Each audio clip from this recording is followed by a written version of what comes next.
इससे पहले का वीडियो आपने देखा होगा, तो उसमें कर्ता का जो स्वरूप है उस पर हमने एक लंबी चर्चा की थी।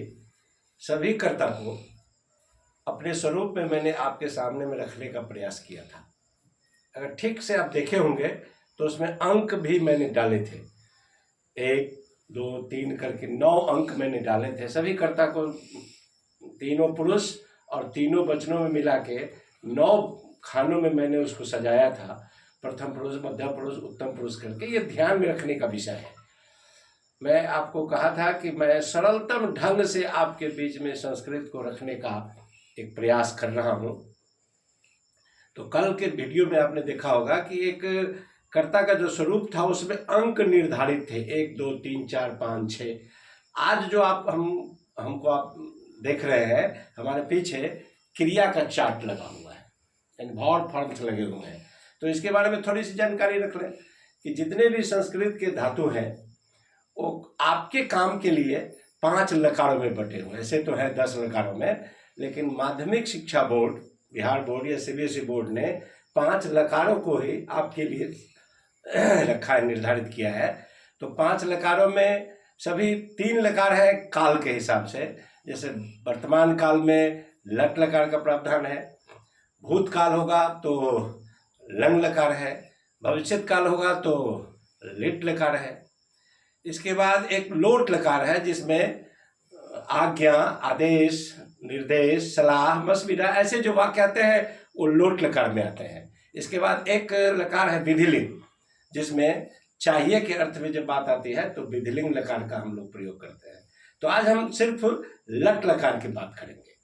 और बहुत सारी क्रियाएं हैं, उन क्रियाओं को याद करना बहुत ही मुश्किल काम है, सभी को हम याद नहीं कर सकते हैं। तो हम उसको बनाने का तरीका सीखते हैं कि कैसे हम उस लकार को उस लकार में संबंधित और अपने काम के धातुओं का हम रूप तैयार कर लेते हैं। जैसे आइए बोर्ड पर देखते हैं, जैसे यहाँ पर एक पठ धातु मैंने लिखा है, बहुत आसान धातु है। पठ का मतलब होता है पढ़ना, सब लोग जानते हैं आप। लिख होता है, लिख मतलब होता है लिखना। चल होता है, चल मतलब होता है चलना। हंस होता है, हंस मतलब होता है हंसना। ये हिंदी के अर्थ है। ऐसे सैकड़ों ऐसी क्रियाएं हैं जिनका रूप एक ही पठ के हिसाब से चलता है। उसी में ये आपके बीच जो गम धातु है, एक तो ध्यान रखना है, गम, अस्था, पा, ये जो 3-4 धातु है इसको ध्यान रखना है। इसके लिट लकार में, इसके लिट लकार में थोड़ा सा परिवर्तन हो जाता है। जैसे पठ का सीधा पठिष्यति होता है, सीधा पठिष्यति होगा, लेकिन गच्छ का, गम का वर्तमान काल में गच्छति होता है, लेकिन जब लिट लकार में आता है तो ये भी गमिष्यति के रूप में परिवर्तित होता है। इसको ध्यान रखना है, इस पर बाद में हम लोग चर्चा करेंगे। अभी जब हमने आपको बताया था कि उसमें कर्ता को मैंने 9 भागों में बांटा था, तो आप गौर से देखिए, इसमें भी 9 भाग ही हैं। इस क्रिया के वर्गों में भी 9 भाग ही हैं। 1 2 3 4 5 6 7 8 और 9। अपनी किताब में यदि आप देखेंगे क्रियाओं के स्वरूप को, तो आपको इसी फॉर्मेट में सारी क्रियाएं नजर आएंगी। यानी सभी लकारों में जो आप देखिएगा तो आपके लिए 9 वर्ग ही नजर आएंगे। क्यों ऐसा है 9? इसलिए कि हमारे पास जो कर्ता है वह भी 9 प्रकार के ही कर्ता है। अब इस कर्ता और क्रिया को जब हम जोड़ते हैं, कल भी बताए थे, जब कर्ता में जब क्रिया हम जोड़ते हैं तो हमारे पास जो एक बनता है वह बनता है वाक्य, और इसी पर हमको ध्यान देना है। तो इसमें से अगर कर्ता को हम चुन लेते हैं तो उस कल वाले वीडियो को खोल के देखिए। कल वाला वीडियो जो मैंने कहा था कि आप काम की चीजों को कॉपी पर लिखिए, तो आपने कॉपी पर यदि लिखा होगा तो उस कॉपी को खोल के देखिए। कॉपी के 5वें भाग में, पहला, दूसरा, तीसरा, चौथा, 5वें भाग में लिखा हुआ है युवाम। त्वम युवाम लिखा हुआ है। युवाम का अर्थ भी वहां लिखा हुआ है। क्या लिखा हुआ है? तुम दोनों। अब इस तुम दोनों का मतलब क्या है कि इस तुम दोनों को ये जो करता है, यह करता है 5वें नंबर का। पहला, सह, तौ, ते, त्वम, युवाम। तो इसमें जो क्रिया सेट होगी वह अभी 5वें नंबर की क्रिया लगेगी, यही क्रिया लगेगी, दूसरी कोई क्रिया नहीं लगेगी। तो युवाम गच्छथः, यह एक वाक्य हो गया, शुद्ध वाक्य हो गया।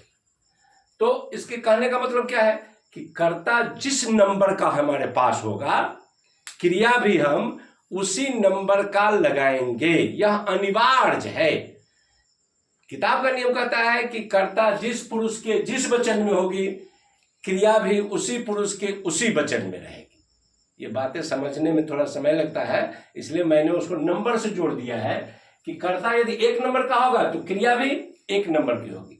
कर्ता यदि 7 नंबर का होगा तो क्रिया भी 7 नंबर की होगी। कर्ता यदि 9 नंबर का होगा तो क्रिया भी 9 नंबर की होगी। इस आदत को यदि आप अपने स्वभाव में ले आते हैं कि कर्ता को पहचान लेती है, कर्ता का कितना क्रमांक है या किस पुरुष की किस वचन में है, तो उस पुरुष के उस वचन की क्रिया को हमको सिलेक्ट कर लेना है। अब इसमें कई धातु आते हैं। ये तो गच्छ धातु का है, जैसे यहां पर है तो तुम दोनों, क्या होगा इसका वाक्य? तुम दोनों जाते हो। अब इस हिसाब से यदि हम 7 नंबर का कर्ता उठाएंगे तो 7 नंबर का कर्ता है अहम, तो अहम के साथ यहां पर आता है गच्छामि। अब अहम के साथ गच्छामि है तो इसका अर्थ हो जाता है मैं जाता हूं। ये मैं जाता हूं, ये वाक्य हो गया एक। अब प्रश्न उठता है कि क्या यह आदत हम बना लेंगे, यह अभ्यास हमारा हो जाएगा? यही गलती सबसे बड़ी गलती होती है। हमने आपको कहा ना कि प्रायः हम गलती इसी प्रकार की करते हैं कि हम 7 नंबर के कर्ता को 6 नंबर की क्रिया से जोड़ देते हैं, 6 नंबर के कर्ता को 3 नंबर की क्रिया से जोड़ देते हैं। इस गलती को हमें नहीं करना है। इस गलती को यदि आपने संभाल लिया तो आगे आपका काम बहुत ही आसान होने वाला है। अब बाद बाकी इसके हिसाब से जो क्रिया है, तो एक क्रिया को याद कर लेंगे, बाकी सारी क्रिया अपने आप बनने लगेगी। आपके काम की चीज जितनी भी है वो सभी आप बना सकते हैं। उसको आप अभ्यास करके कॉपी पर देखिएगा और फिर समय मिलेगा तो मैं आपके साथ लाइव आऊँगा और लाइव में आपके प्रश्नों को लूँगा, आपकी जितनी भी जिज्ञासाएं हैं उसको देखूंगा। आप कमेंट करके भी प्रश्न पूछ सकते हैं। धन्यवाद।